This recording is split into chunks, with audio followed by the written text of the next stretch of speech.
سنلقي في قلوب الذين كفروا الرعب بما أشركوا بالله ما لم ينزل به سلطانا ومأواهم النار وبئس مثوى الظالمين.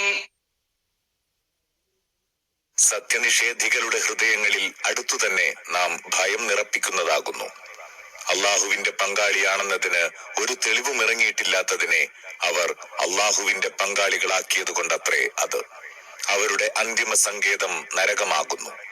അതിക്രമകാരികൾക്കായി വിധിക്കപ്പെടുന്ന പാർപ്പിടം എന്തുമാത്രം ദുഷ്ടം. وَلَقَدْ صَدَقَكُمُ اللَّهُ وَعْدَهُ إِذْ تَحُسُّونَهُم بِإِذْنِهِ حَتَّى إِذَا فَشِلْتُمْ وَتَنَازَعْتُمْ فِي الْأَمْرِ وَعَصَيْتُم مِّن بَعْدِ مَا أَرَاكُم مَّا تُحِبُّونَ مِنكُم مَّن يُرِيدُ الدُّنْيَا وَمِنكُم مَّن يُرِيدُ الْآخِرَةَ ثُمَّ صَرَفَكُمْ عَنْهُمْ لِيَبْتَلِيَكُمْ وَلَقَدْ عَفَا عَنكُمْ وَاللَّهُ ذُو فَضْلٍ عَلَى الْمُؤْمِنِينَ. വിജയവും സഹായവും സംബന്ധിച്ച് അള്ളാഹു നിങ്ങൾക്ക് തന്ന വാഗ്ദാനം അവൻ പൂർത്തീകരിച്ചു കഴിഞ്ഞിരിക്കുന്നു. ആദ്യഘട്ടത്തിൽ അവന്റെ ആജ്ഞാനുസാരം നിങ്ങൾ അവരെ കൊന്നുകൊണ്ടിരിക്കുക തന്നെയായിരുന്നു. പക്ഷേ പിന്നെ നിങ്ങൾ ദൗർബല്യം കാണിച്ചു.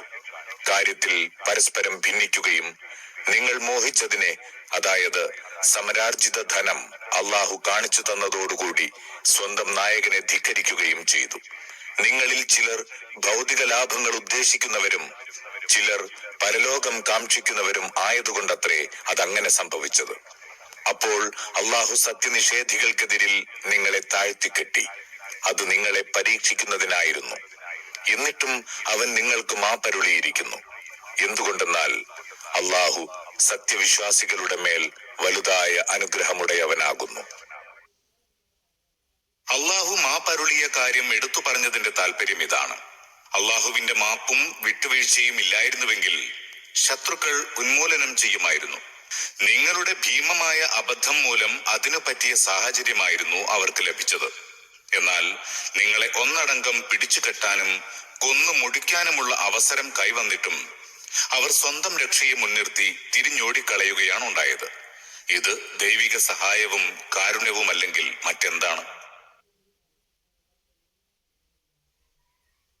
إِذْ تُصْعِدُونَ وَلَا تَلْوُونَ عَلَى أَحَدٍ وَالرَّسُولُ يَدْعُوكُمْ فِي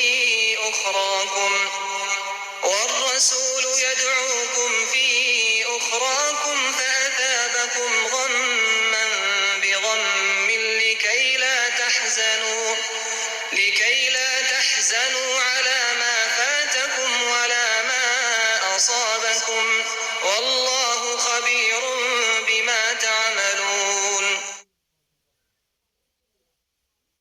നിങ്ങൾ ആരെയും തിരിഞ്ഞു നോക്കുക പോലും ചെയ്യാതെ ഓടിപ്പോയിക്കൊണ്ടിരുന്നപ്പോൾ ദേവദൂതൻ പിന്നിൽ നിന്ന് വിളിക്കുന്നുണ്ടായിരുന്നു.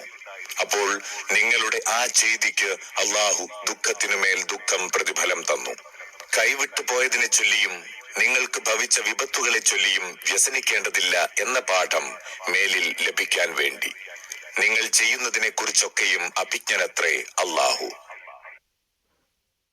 ഒറ്റയടിക്ക് മുന്നിൽ നിന്നും പിന്നിൽ നിന്നും പെട്ടെന്ന് ആക്രമണം ഉണ്ടായപ്പോൾ മുസ്ലിം അണികൾ ചിന്നിച്ചിതറി. ചിലർ മദീനയിലേക്ക് ഓടി, മറ്റു ചിലർ ഉഹദ് മലമുകളിൽ കയറി. പക്ഷേ നബി തിരുമേനിയും 10-12 ഭടന്മാരും ഉറച്ചു നിന്നു. ശത്രു സമൂഹം നാനാഭാഗത്തു നിന്നുമായി ആക്രമിച്ച് മുന്നേറിക്കൊണ്ടിരുന്നെങ്കിലും തിരുമേനി പതറിയില്ല. പർവ്വതം കണക്കെ ഒരിഞ്ച് തെറ്റാതെ സ്വസ്ഥാനത്തുറച്ചു നിന്നു. അപ്പോൾ തിരുമേനി ഓടിപ്പോകുന്നവരെ വിളിച്ച് ദൈവദാസന്മാരെ ഇങ്ങോട്ട് ഇങ്ങോട്ട് എന്ന് പറയുന്നുമുണ്ടായിരുന്നു. ദുഃഖത്തിനുമേൽ ദുഃഖം പ്രതിഫലം എന്ന് പറഞ്ഞതിന്റെ താല്പര്യം അവരുടെ നിലപാട് പലതരം ദുഃഖങ്ങൾക്ക് കാരണമായി എന്നാകുന്നു.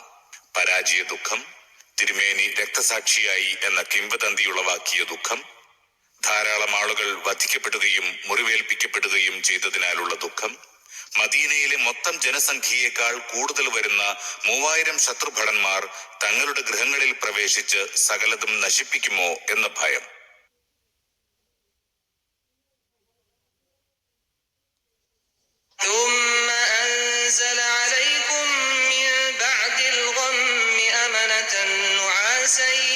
يغشى طائفة منكم وطائفة قد أهمتهم أنفسهم يظنون بالله غير الحق ظن الجاهلية يقولون هل لنا من الأمر من شيء قل إن الأمر كله لله يخفون في أنفسهم ما لا يبدون لك يقولون لو كان لنا من الأمر شيء ما قتلنا هاهنا قل لو كنتم في بيوتكم لبرز الذين كتب عليهم القتل إلى مضاجعهم وليبتلي الله ما في صدوركم وليمحص ما في قلوبكم والله عليم بذات الصدور. ഈ മനോവ്യഥയ്ക്കു ശേഷം നിങ്ങളിൽ ഒരു വിഭാഗത്തിന് നാം നിദ്രാദായകമായ ശാന്തി പ്രദാനം ചെയ്തു. മറ്റൊരു വിഭാഗത്തിന്റെ കാര്യമോ അവർക്ക് തങ്ങൾ തന്നെയായിരുന്നു സർവപ്രധാനം. അവർ അള്ളാഹുവിനെ കുറിച്ച് സത്യവിരുദ്ധമായ പലതരം മൂഢധാരണകൾ വെച്ചു പുലർത്തി. ഇപ്പോൾ അവർ ചോദിക്കുന്നു, ഈ സംരംഭം തീരുമാനിക്കുന്നതിൽ ഞങ്ങൾക്ക് വല്ല പങ്കുമുണ്ടോ? അവരോട് പറയുക, ആർക്കും ഒരു പങ്കുമില്ല. അതിന്റെ സർവാധികാരങ്ങളും അള്ളാഹുവിന്റെ ഹസ്തത്തിലാകുന്നു. വാസ്തവത്തിൽ അവർ ഹൃദയങ്ങളിൽ ഒളിച്ചു വെക്കുന്നത് നിന്നോട് വെളിവാക്കുന്നില്ല. നേതൃത്വത്തിന്റെ അധികാരങ്ങളിൽ ഞങ്ങൾക്ക് പങ്കുണ്ടായിരുന്നെങ്കിൽ ഞങ്ങൾ ഇവിടെ വധിക്കപ്പെടുമായിരുന്നില്ല എന്നാണ് അവരുടെ മനോഗതം. അവരോട് പറയുക, നിങ്ങൾ സ്വവസതികളിൽ തന്നെയായിരുന്നാലും മരണം വിധിക്കപ്പെട്ടവർ അവരുടെ വധസ്ഥലങ്ങളിലേക്ക് സ്വയം പുറപ്പെട്ടു വരുന്നതാകുന്നു. ഇപ്പോൾ സംഭവിച്ച കാര്യങ്ങൾ അത്രയും നിങ്ങളുടെ മാറിടങ്ങളിൽ മറഞ്ഞിരിക്കുന്നതിനെ അള്ളാഹു പരീക്ഷിക്കാനും ഹൃദയങ്ങളിലുള്ളതിനെ കരകളഞ്ഞെടുക്കാനും വേണ്ടിയാകുന്നു. അള്ളാഹു മാനസിക അവസ്ഥകൾ നന്നായി അറിയുന്നവനല്ലോ.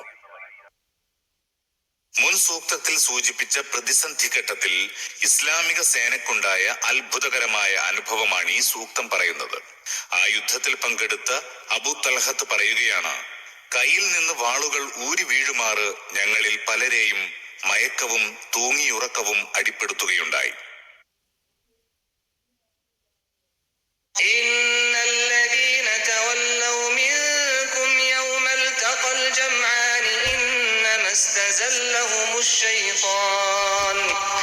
إنما استزلهم الشيطان ببعض ما كسبوا ولقد عفا الله عنهم إن الله غفور حليم.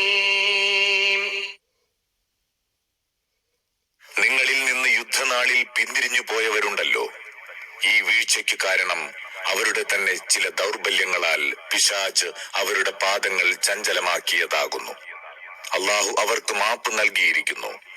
അള്ളാഹു ഏറെ മാപ്പരുളുന്നവനും സഹനമുള്ളവനുമാകുന്നു.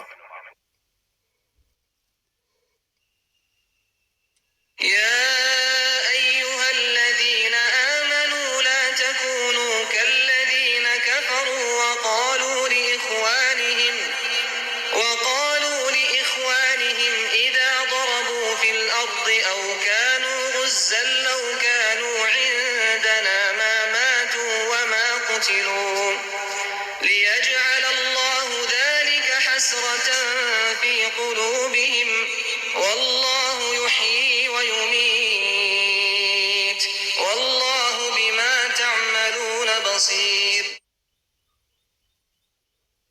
വിശ്വസിച്ചവരെ, നിങ്ങൾ സത്യനിഷേധികളെ പോലെ സംസാരിക്കാതിരിക്കുക.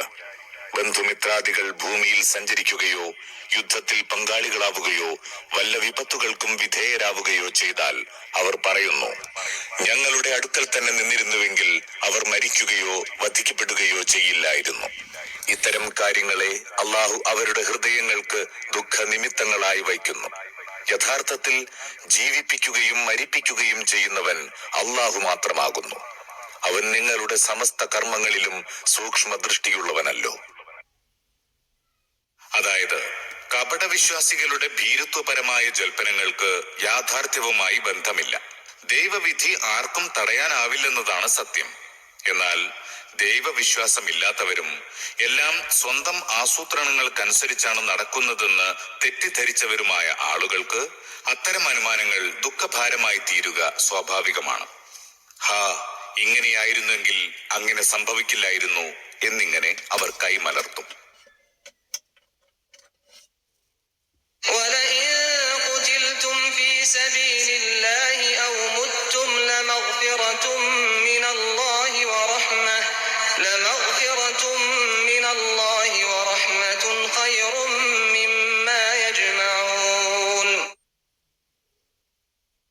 ദൈവമാർഗത്തിൽ നിങ്ങൾ വധിക്കപ്പെടുകയോ മരിച്ചു പോവുകയോ ചെയ്യുന്നുവെങ്കിൽ അതുവഴി അള്ളാഹുവിങ്കൽ നിന്ന് ലഭിക്കാനിരിക്കുന്ന പാപമോചനവും അനുഗ്രഹവും ഇക്കൂട്ടർ സംഭരിച്ചു കൊണ്ടിരിക്കുന്നതിനേക്കാളെല്ലാം എത്രയോ ഉത്കൃഷ്ടമാകുന്നു.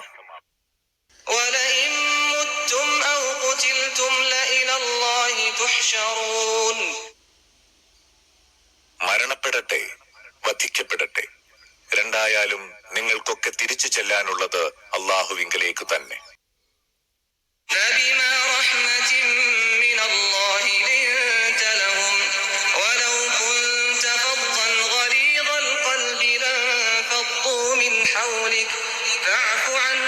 واستغفر لهم وشاورهم في الأمر فإذا عزمت فتوكل على الله إن الله يحب المتوكلين.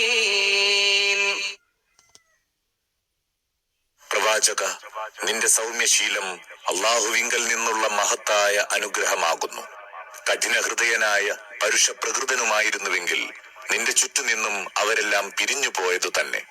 അവരുടെ തെറ്റുകൾ പൊറുക്കുക, അവരുടെ പാപമുക്തിക്കായി പ്രാർത്ഥിക്കുക, കാര്യങ്ങളിൽ അവരോടും കൂടി ആലോചിക്കുക.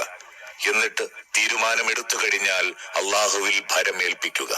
അള്ളാഹുവോ അവനെ ഭരമേൽപ്പിച്ചു പ്രവർത്തിക്കുന്നവരെ ഇഷ്ടപ്പെടുന്നു.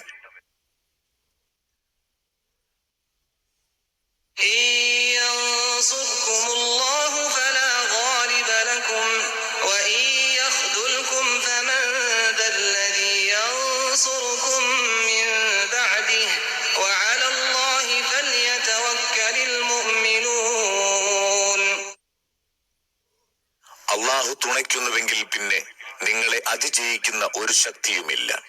അവൻ കൈവെടിയുന്നുവെങ്കിലോ അവനു ശേഷം നിങ്ങളെ തുണയ്ക്കാനാവുന്നവരാരാണുള്ളത്?